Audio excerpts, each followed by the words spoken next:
Recording? Yes, you're about to take a sip. Yeah, we're ready. Oh, nope. Put it down. Well, I'll take a sip of my whiskey. Start. A little poetry. 11 on brief day. This is from Dylan Thomas. I make this in a warring absence. I make this in a warring absence when each ancient stone-necked minute of love's season harbors my anchored tongue, slips the quay stone, when praise is blessed, pride and mast and fountain, sailed and set dazzling by the hand-shaped ocean. And that proud sailing tree with branches driven, through the last vault and vegetable grillon, and this weak housed marrow-columned heaven. In corner cast, breath's rag, scrawled weed, a vein, and opium head, crow stalk, puffed, cut, blown, or like the tide, looped breast knot, reefed again, or rent ancestrally the roped sea hymen. And pride is last, is like a child alone, by magnet winds to her mother, blind tooth drawn, bread and milk mansion, in the toothless throne. She makes for me a nettle's innocence, and a silk pigeon's guilt in her proud absence. And the molested rocks, the shells of virgins, the frank closed pearl, the sea girl's lineaments, glint in the staved and siren printed caverns, is maiden in that shameful oak, omens, whale bed, and bull dance, the gold bush of lions, proud as a suckered stone, and as huge as sand grains. Welcome to episode 58 of Rebels Without a Pod, the show that dares ask the question, why did John start the Chuck Norris episode with a poem? That's a great question. Guys are dumbfounded. There has to be an answer in there somewhere. Joining me tonight, Andy, who does our artwork and graphic design. Hey. Naveen on music and audio production. Hello. Pod Daddy Eric is off in Florida this week and may or may not have already landed his ass in Alligator Alcatraz. We wish him all the best and a speedy return. You know, I'm hoping Eric pulls a Peter joke on his kids. Wasn't that in Florida? That was in Florida. That was in Winter Haven, Florida. Something my father, I believe when I kind of told the story originally, I did mention that about, let's say 35 years later, he apologized to me like in a really sincere moment. And I had a hard time just not laughing really, really hard. It is objectively funny looking back at it. Shout out, Dad, you are forgiven. Yeah. But this is just like the fucking year that 2025 has been. Pre-2025. If a time traveler is come back and be like, yeah, what else do you do with that information? All our content is currently up on the Rebels Without a Pod YouTube channel. Please remember to like, comment, subscribe. By mutual agreement this morning, we decided to remove the 18+ age gate from the majority of the videos that we have hosted on the channel. Is this a good idea? Probably not. Will this potentially land the four of us in Alligator Alcatraz at some point? We're going to have to see. But, you know, it's tough out there. You know, we got to monetize. That's right. Not having a side hustle. Yeah, we'll see what happens. We'll see what happens.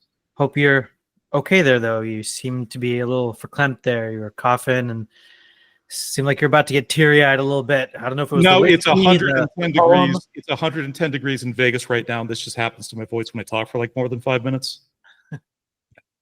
Good thing you're on a podcast. Seriously. Yes. Well, that visual medium. Mm-hmm. Got a good voice for podcasting. Got a good face for podcasting. Oh, I'd like to say. Tonight, we're continuing our B movie cycle with Joseph Zito's Chuck Norris starring 1985 action film Invasion U.S.A. This was another B movie recommendation that came from my brother Tim and his buddy Ruba. I don't really know a ton about this. It's the holiday weekend. Been very busy at work. It's 110 degrees outside. I'm also losing my voice, so I didn't look up shit about this movie.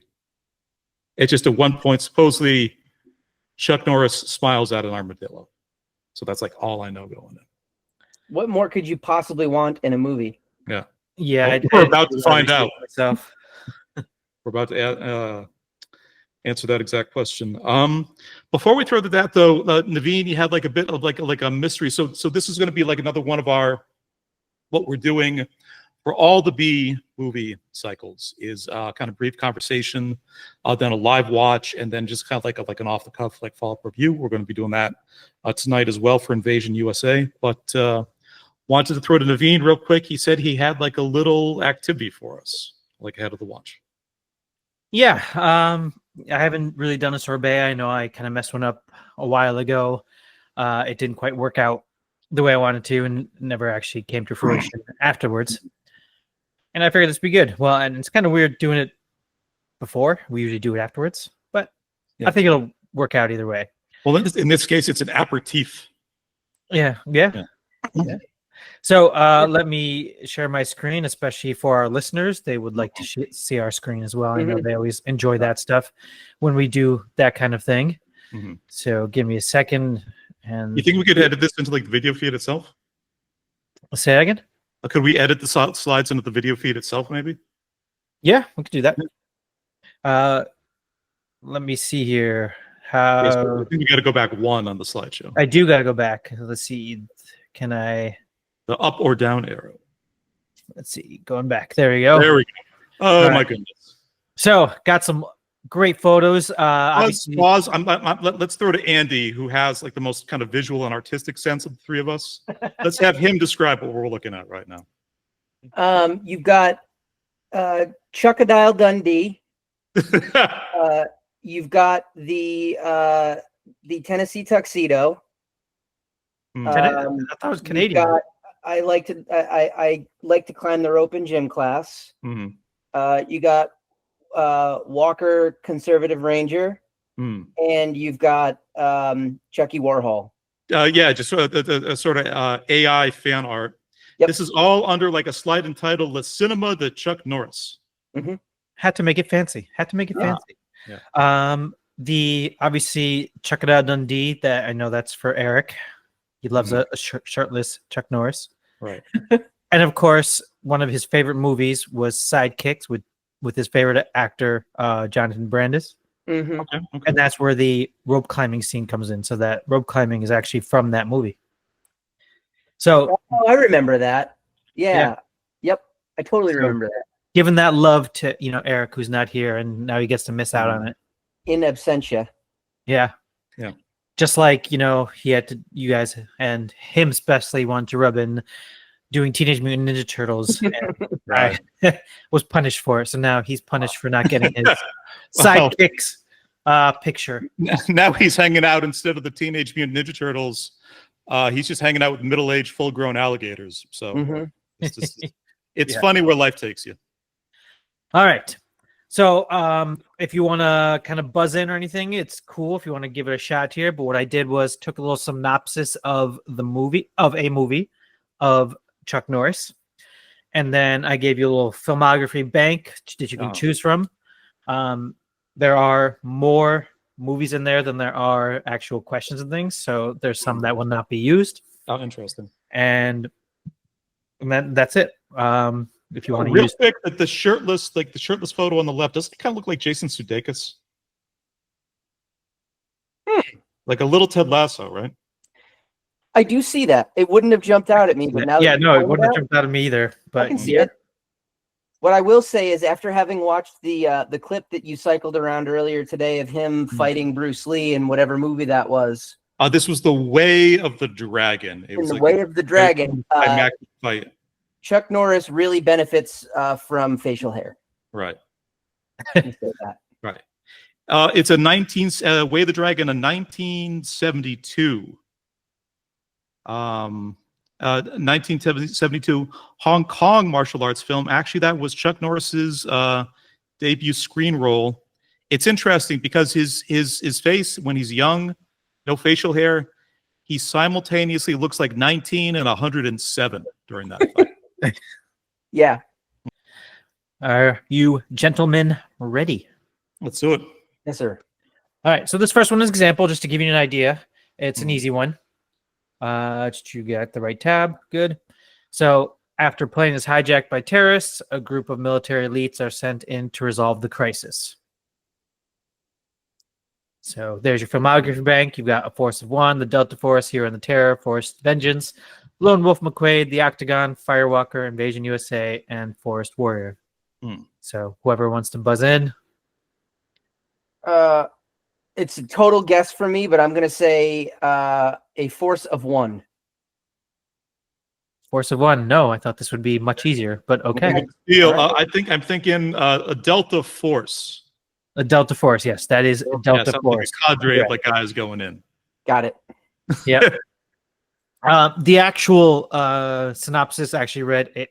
The Delta Force is sent in, but obviously I took that out to not give away give away what it was. Right. Got it. Right. Okay. So, everybody understand how it works? Yeah, I think so. So Indeed. we buzz in just with saying our first names, right? Yeah. Unless you want to buzz in with something else, you want to go with dog names as we've done before, or what was it? The Muppets. The Muppets we had to. Oh, Muppet. Hmm. So Yeah, my voice is sort of coming back. I should drink more. yeah. There you go. All right, you ready for the next one? Or I should say the first one? Yes. Here we go. After helping the local police with some horse thieves, a Texas Ranger aims at a drug lord with arms trade as well. They're interested in the same woman, and they're both into martial arts. Now, just to clarify, it is only movies, not TV shows. Okay. Got it. John, Go for it. I'm thinking this is Lone Wolf McQuaid. All right, let's reveal. It is Lone Wolf McQuaid. Chuck Norris and David Carradine. Yeah. The Mad Dog Criminal, the Lone Wolf Lawman, the Ultimate Showdown. Hmm. David Carradine of Kung Fu, The Legend Continues, and Kill Bill fame. Yeah. And autoerotic asphyxiation. Allegedly. Well, Yeah. This one just drew me in. in that order specifically. Actually, it is in that order. That's true. Yeah. This one just drew me in because it starts off with helping local police with horse thieves. And they're like, okay, he can help us with drug dealers. Okay. What year is this movie, Naveen? Do you have that? No, you know what? I do not have the year of the movie. I did not go that far. If you want to look into that. Wolf Quaid. All right. 1983. It just you could just get a job back then, which is whatever bullshit. Yeah.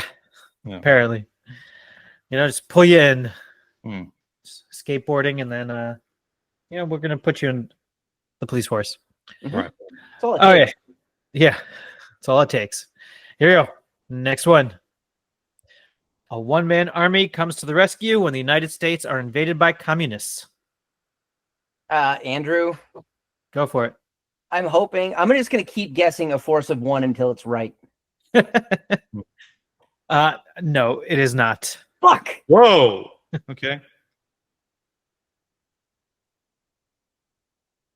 Johnny, you want to take a stab? For the steal, I'm going to go the Hero and the Terror. Oh, and it is not. Oh, man. It is tonight's movie. Ah, lovely. Well played. Oh, That makes a lot of sense. Invaded by communists. It's 110 degrees. I did no research for this one. How did we miss that? Already biting me in the ass. I'm losing my voice. This is the most research I did for this one was just this part. But I figured I should throw it in there.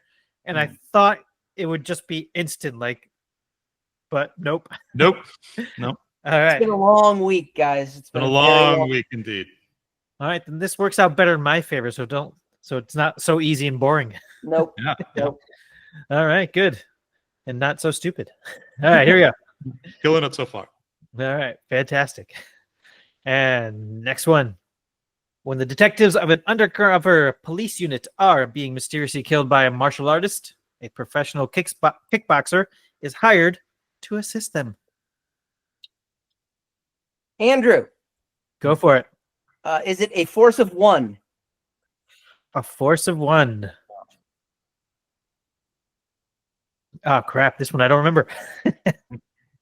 Oh, you're leaving me in suspense. I am. So, Johnny, you want to take a guess just in case?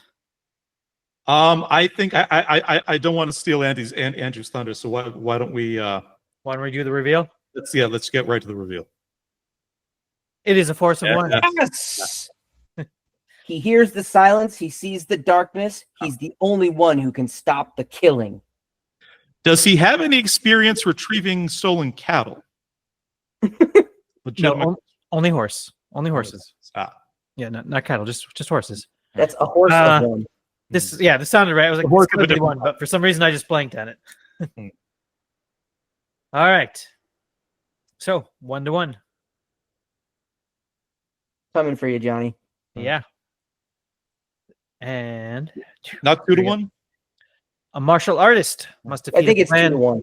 Yeah. by ninjas to create a worldwide training camp for terrorists. A martial artist must defeat a plan by ninjas to create a worldwide. I'm going to say John. Yep. And Hero and the Terror. It is not Hero and the Terror. All right, then I'm gonna go with oh geez. God, they're all so generic sounding. Forced I've already vengeance. forgotten most of. Okay, I got to write down what we guessed so far. Yeah.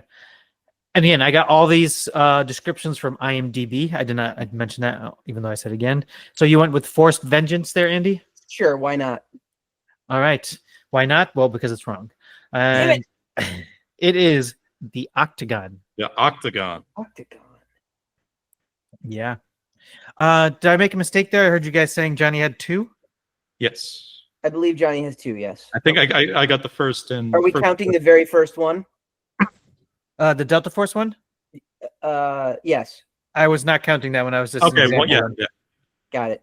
Yeah. Let's keep it at once. Okay. That one, yeah. That one I want to do as an example just so you knew what I was Better, talking about. like a tie makes for better content. Indeed. All right. Are you gentlemen ready for next one? Could we very quickly just go back? Back over what's been guessed already, or what's been answered already. We've got a force of one, One, Yep. the Delta Force, Delta Force, Lone Wolf McQuaid, Lone Wolf Yep. McQuaid, Octagon, the Octagon, and Invasion USA. yeah. Invasion USA. Is that Fran Drescher? No, it is Hmm. Karen Carlson. I believe it's Karen Carlson. She's on the bill there. Hmm. I'm pretty sure that's Fran Drescher, but okay. Could be. What one of the only Hollywood stars that went with like a more Jewish name to help her career. It was originally Spitterman, Irving Spitterman. Sidney Applebaum. All right. All right. Now, are we ready to go on to the next one? Yep. All right. A shape-shifting mountain man and a group of children team up to protect an enchanted forest from evil lumberjacks. It sounds like a sequel to Santa and the Ice Cream Bunny. John, and I'm going to say this is the Hero and the Terror. No, it is not. Oh, for fuck's sake. Andrew, Forest Warrior. Forest Warrior, it is. Yeah, look at that. Yeah, that was an awesome picture. Hmm. Wow. And totally out of left field. Like I had to read it a couple times because I'm like shape-shifting mountain man. Right. Does it go into detail about how, like, what kind of shape shifting he's capable of? Not in the IMDb description that I saw. Right. But I presume wolf because there's a wolf like weirdly superimposed in the upper left hand corner. yes. It's like one of those old Sears family portraits where they've got like the face Yeah, yeah. behind it. Nice. Nice. What a pull! I never knew. My mom's got one of those photos of me from when I was like 1984. Oh hell yeah! She's been upstairs for just years and years. It's like, Yeah. yeah, like a Looking up fourth into the ghost version of myself, sort of looking down on me. Like we're both having a good time. Yep, that's right. We're gonna watch Right. Spurs after this. Very cool. Yeah. All right. I believe I've got one more. How many was that now? That was, let's see. 6. 2. Yeah, I should have one more, I believe. Mhm. All right. This should be the last one. A pair of adventurers try to track down an ancient Aztec, Mayan, Egyptian, Apache horde of gold. What? Okay, this is Straight from IMDb. the Mayans and the Aztecs. They were right next to each other. Kind of makes sense. Apaches. They had to go like a little further north. Egyptians, kind of a choice, Oh, it's so Yeah, that's way out of left field. right? Oh, it's It fantastic. sounds more like a fourth national treasure movie than something like Chuck Norris. Christ, what's even Uh, horse? check out an ancient- John, and I'm going to say Firewalker. It is Firewalker Yeah. with Oh, Louis. Luke Gossett Jr. Gossett. Nice. Gossett or Luke Gossett Jr. Yes. Oh. Again, I should have put down the years and things, but I did read into a little bit more of this just to see if there's a different description. But turns out, believe it or not, Mhm. this is actually a comedy. What? It's listed under comedy category. Firewalker. Oh, we got to watch this. Is the comedy from they're driving around, but then they get into like a big fight because they find out they have to fly to Egypt because it's on the other side of the ocean? No, I mean this is Chuck Norris, and he'll just drive to Egypt. It looks like they swing there on a vine based on the cover. Right. So wait, is Lou Gossett and Louis Gossett Jr. are they different people? I believe they're the same. I think it's kind of like It might be Mary like Fishburne, a Lawrence Love Fishburne Hewitt, type Jennifer thing. Love Hewitt kind of like situation. Okay. Yeah. I didn't know if it was like a Ken Griffey Sr., Ken Griffey Jr. type situation. For those of you that know baseball, Yeah. Right. just as well as I do, Right. Yeah. not at all. Yeah. So yeah, I don't know, but I think it's a Larry Fishburne, Lawrence Fishburne type deal. Okay. Okay, got it. What was he going by when he was Cowboy Curtis? Cowboy Jr. Curtis. Cowboy Jr. Yes. Cowboy Curtis Jr. And yeah, that is it, gentlemen. So a little tougher than I thought I was going to be. Yeah. So 2-1 in Andy's favor there. Yeah, but that's how it goes. Not No, my that doesn't business, but sound they right. ended with the guessing Firewalker. Yeah, that math is wrong. I'm Yeah. sorry. Yes, the math is wrong. So it's 2-2. So it was a Weren't tie. there- I don't have a weren't there 6 tiebreaker. of them? What's that? There should have been. All right. But then it couldn't have been 2-2. Yeah, they're but like a bunch. None of us got points for. Yeah. Oh, There's you're 4 right. that- You're right. You're totally I guess right. I could have you guys kept guessing, but then that would have made it easier to get the rest of them. Yeah. So it's a tie ball. game. Naveen's doing that Egyptian math there, I think. Got it. Yeah. That's what I do. Understood. All right. So So very quickly, just kind of squinting at the Firewalker poster here, I see this is a Canon Group production. Like I said, because it's hot and it's a holiday weekend, I've done like very little research for this, but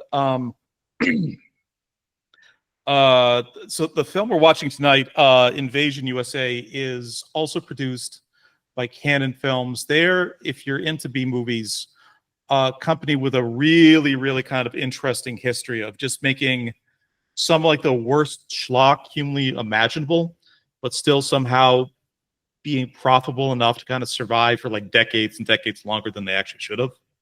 But they made tons of movies like this, primarily kind of more just sort of cheap exploitative kind of like action or kind of like horror stuff. But two movies that the Cannon Group was responsible for our childhood that you may remember would be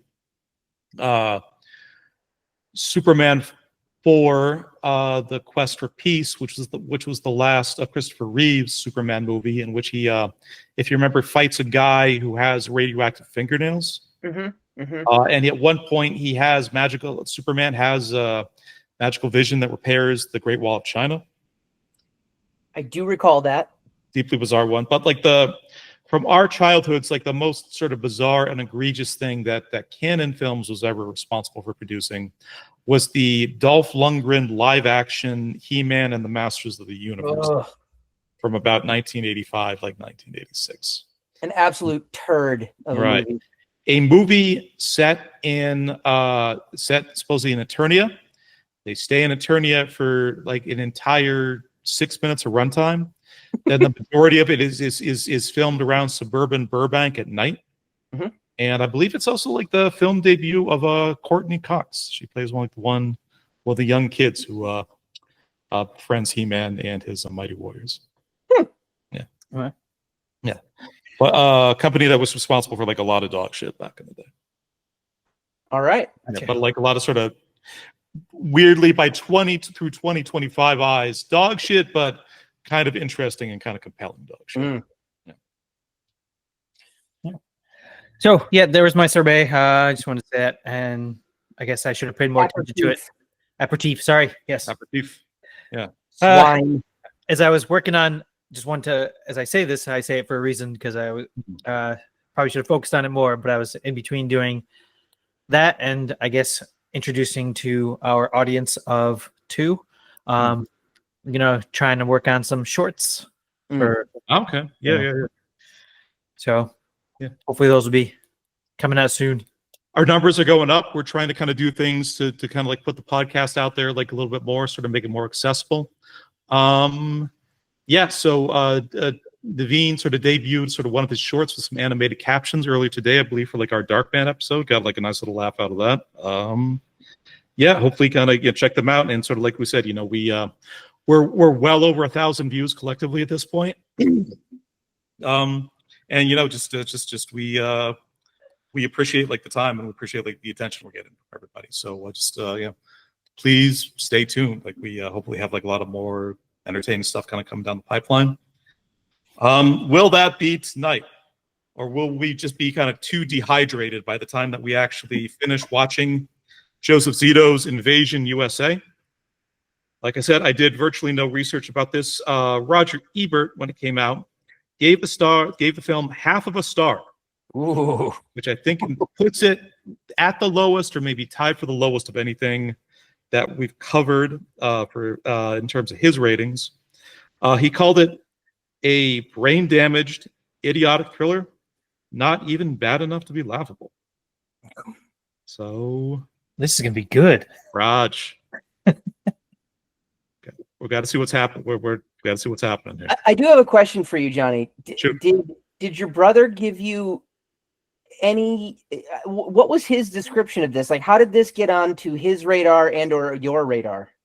There was an entire, there was entire coastal town in the Florida Panhandle that the whole thing was scheduled for demolition to sort of put in either like an airfield or a sort of like a military training facility.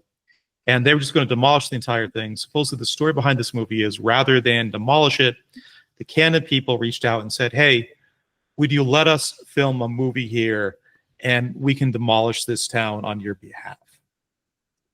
So I think that's the basis. And Chuck Norris has an armadillo. Those are the only two things that I know about it. All right. Yeah. Nice. Yeah. All right. So what do you say we let's pause the record, and when we come back, we'll give you guys our off-the-cuff impressions of Invasion USA. Sweet. Let's do it.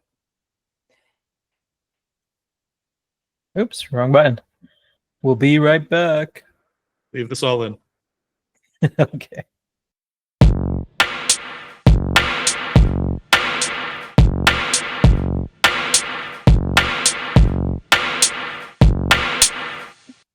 There we are. Okay. And the three of us have just finished watching Joseph Zito's Chuck Norris starring Invasion, U.S.A. Where to begin? Where to begin? Florida's crazy, man. Yeah, I hope Eric's doing all right. All right. It looks very dangerous. It's exceptionally dangerous. Yeah. I don't know what to say. The worst day of your life was when you visited to Florida, but for us, it was a Tuesday. It was a Tuesday. I really don't know what to say about that movie. It was somehow simultaneously way too slow, Yep. and also over entirely too quickly. The pacing was That ending was wild. The pacing was fascinating. Yeah, because nothing would happen for 20 minutes, and then 20 children would explode. And then Chuck Norris would steal a Land Rover, and then nothing would happen again for 20 minutes. And when we say nothing, people walking slowly, no music playing, no plans are being made, no conversations are being had, nothing actually happening, kind of move the story forward. Where do we start? Where do we start? So, okay, question to the two of you. Right. Apart from the very obvious answer, but like, what was the motivation? Why did this guy want to invade? Like, what was the reason for invading the U.S.? What was he mad about? Did I miss something? I took a lot of notes. It's mostly as a way to stay engaged, and I have on my notes. Naveen, remind me later. I will send a photo of my notes, and please, at some point, include this photo of the notes in the actual like video feed. Yep. There is. I took so many notes, but on my notes, I have a list, and the list is just like the header of the list is just commies hate. All right, so I had commies hate church, shopping, Christmas, Mexicans dancing and having sex, carnivals, school buses, and paperwork. That's kind of what I think. That's well. I mean, who doesn't hate paperwork? True. I hate those TPS reports. Yeah, I can't. I don't know what to make of the movie and how it moved and how some things happened and how he knew what was going to happen without any dialogue or any secrets being told to him, at least Right. on screen. How did he end up at the mall? Why did he end up at the mall? It's a great question. At what point, when he was fucking interrogating that guy in the brothel with a knife and a hand grenade, at any point in their conversation, was there mentioned a mall? I missed Never. it. Yeah. And where did the reporter end up at the end? We like. There He was no was closure. so horny at that point. She couldn't What? even I think get out I of the wrote house. down. Okay. A reporter was too horny. ...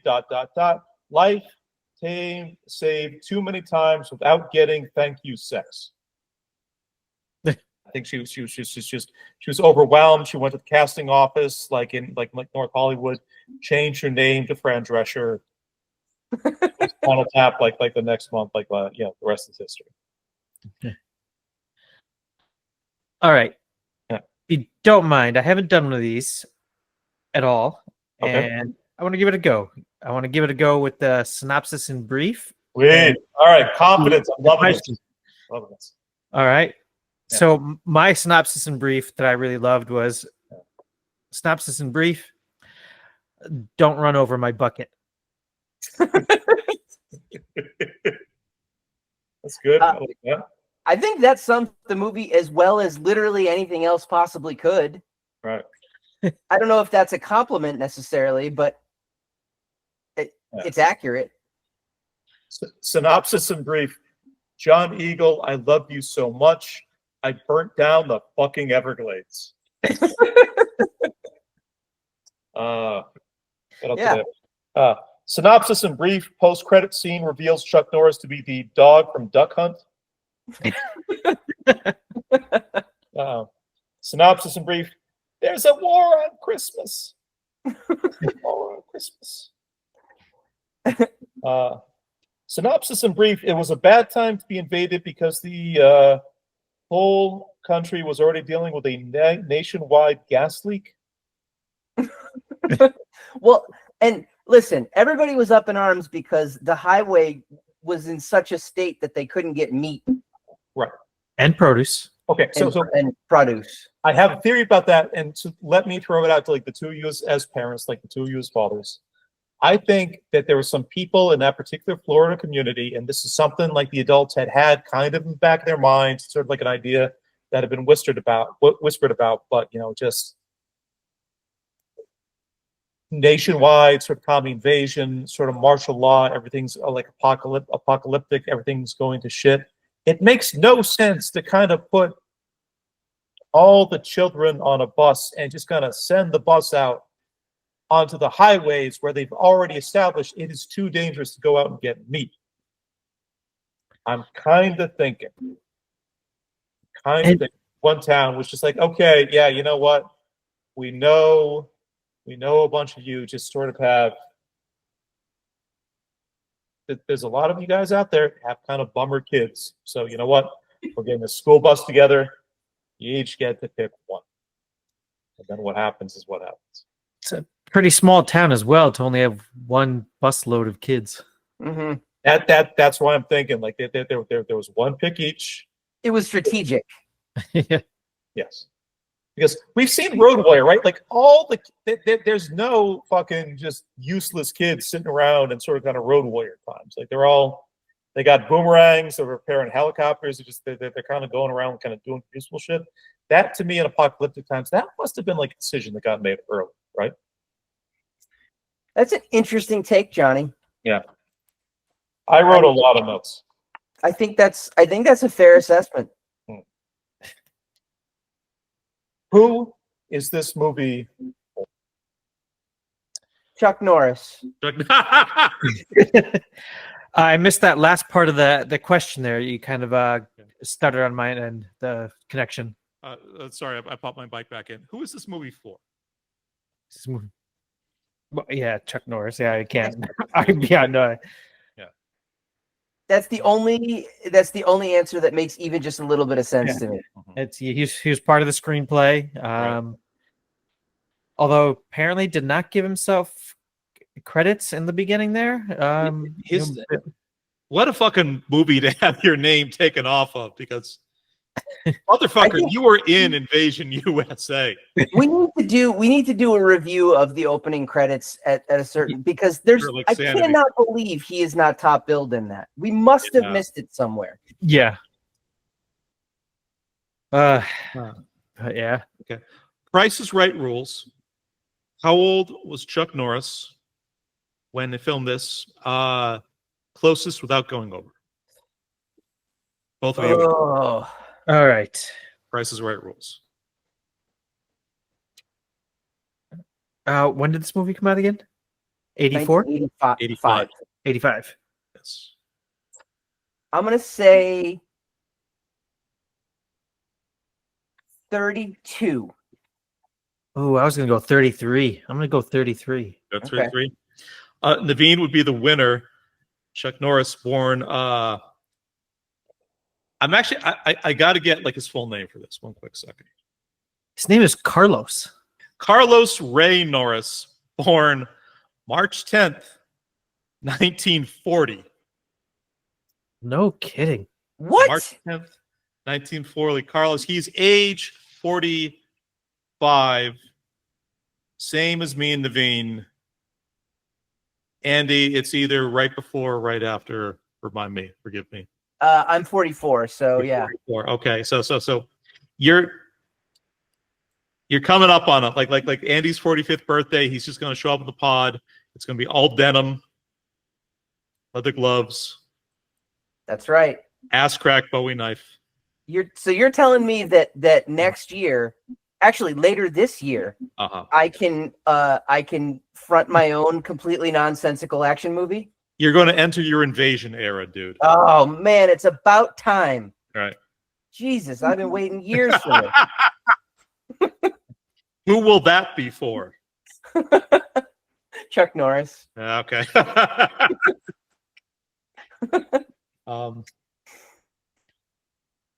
Interesting. Well, what else did I write down? Interesting that this movie basically ended in a Fortnite match. I loved how Nico briefly reconsidered communism because he watched a clip on a tiny television of Dame Edna on Carson. Mm-hmm. I wrote down they hate us because they ain't us. What else? Tell me. I wrote down. Tell me if I'm wrong here. Norris is 45. 2/3 of the hosts here tonight are also 45 years old, and personally, I feel like I'm dying. So I don't mean to sort of cast aspersions against people our age or in like the rough ballpark, but correct me if I'm wrong here.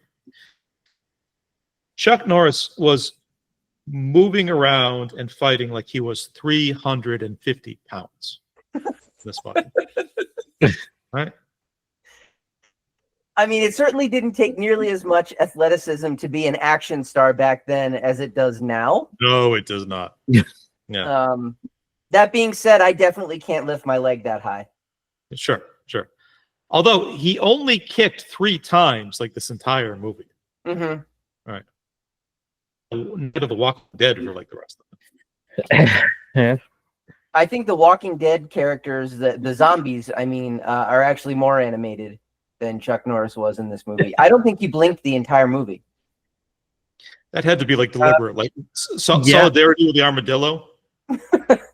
Wait a minute. We haven't even talked about the armadillo yet. Where did he get an armadillo from? And this is his best buddy. The armadillo just goes away after the explosion. Well, I think I had like this point watching the movie, but like guys in Florida with weird pets, you know, tip of the iceberg. Dime a dozen.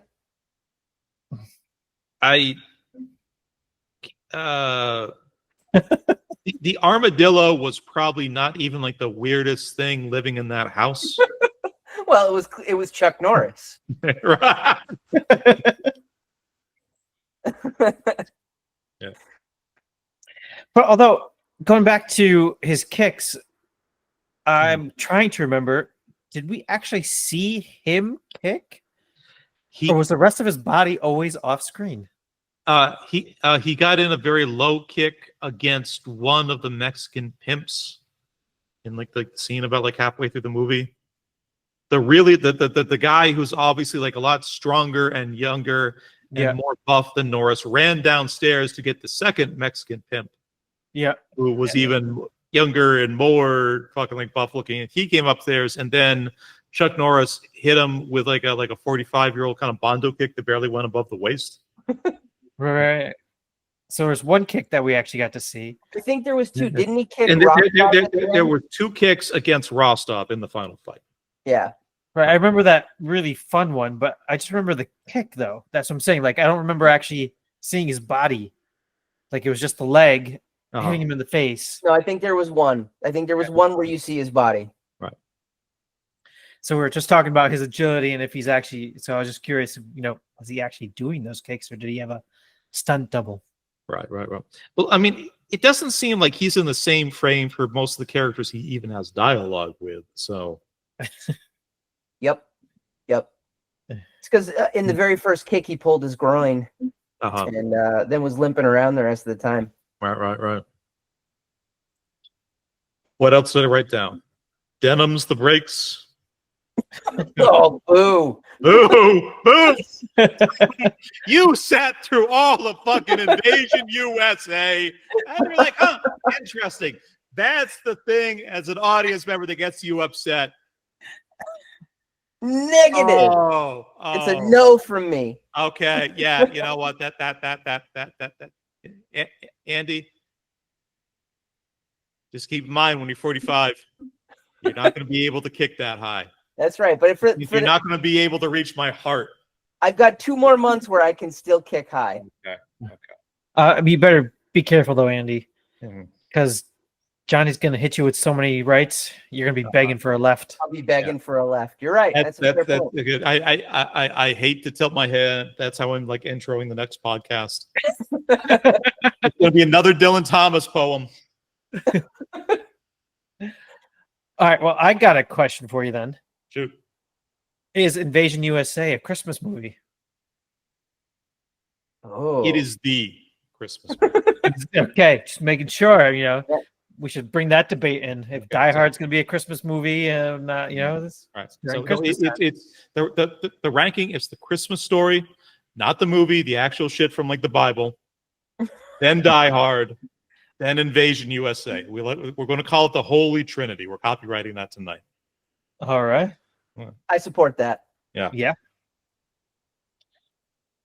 Other notes. More dick shooting than I expected. Yes. Okay. Sure. Because you were expecting some. I wasn't. I was surprised by the first bit of dick shooting, and then I didn't expect them to call back to it an hour and 15 minutes later. Spoiler alert.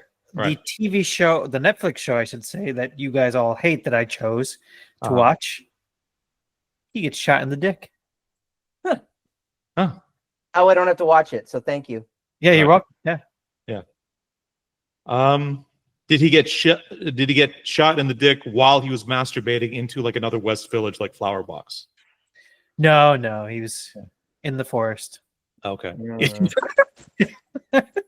Of course he was. Okay, that's.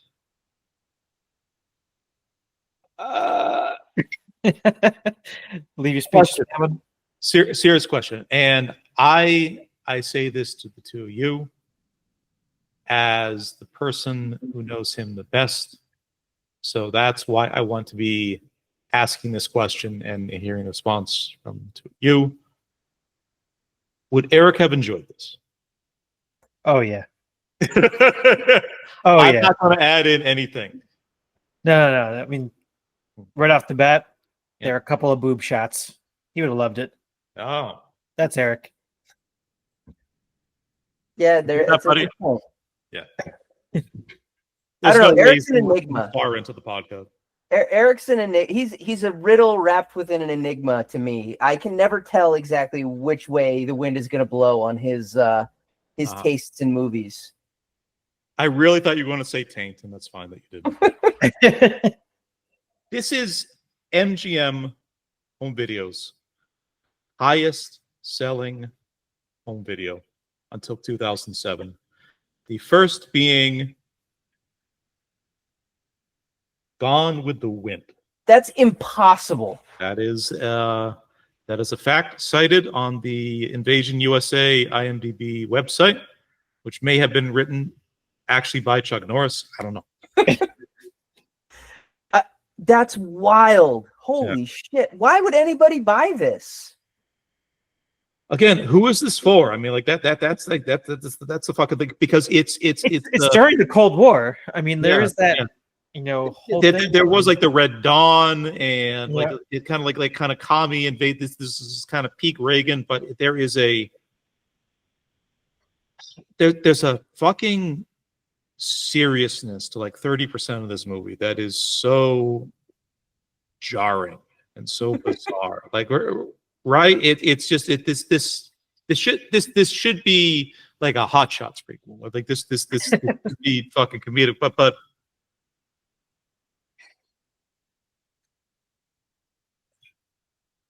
tell me you guys pick that up too. Like there's a certain like. I mean, I think the whole movie took itself too seriously. Hmm. Like, unlike Die Hard and other, sort of action movies of this general time frame. Tongue in cheek and meta shit was just kind of like the the fact that Bruce Willis and Schwarzenegger and Stallone and Van Damme were kind of like the accomplished like action stars that they were. Is there was always like this vibe, like Willis and Schwarzenegger for everybody of like we're kidding a little bit. Yes, absolutely. There isn't even. To me, anyway, unless I missed it, there isn't even a hint of that in this movie, which leads me to believe. Well, actually, I wonder if it is indicative of why Chuck Norris was always sort of like a B tier action star from that time. He was in everything. He was in a ton of movies, and everybody knew him, but he certainly never reached the heights of a Schwarzenegger and a Stallone, and Full disclosure for me, I have seen individual episodes of Walker, Texas Ranger. I have never seen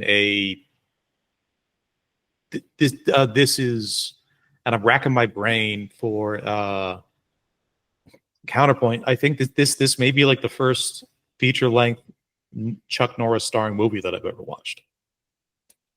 Wow. Okay. Yeah. But you certainly couldn't say the same for the other guys we were talking about. I mean, no, because again, that was like the shit. Just kind of guys our age sort of watched back in the day. Like, it was Schwarzenegger. Schwarzenegger was like the big action star, and like Van Damme was like the serious sort of martial artist at the time, and like the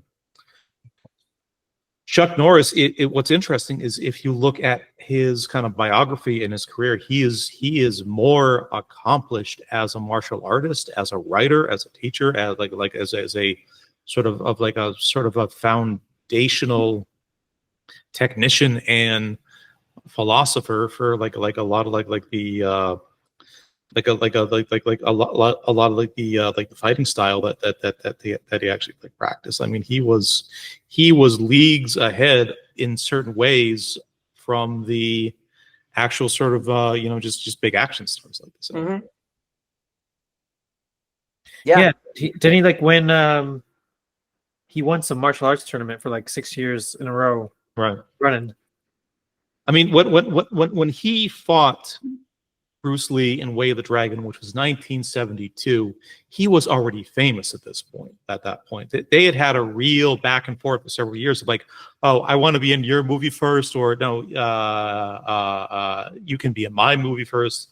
And the two of them knew each other and were friends. And like the big argument between the two of them was like, whose movie are we going to be in? Because that's going to mean which one of us is going to lose against the other one, like on film.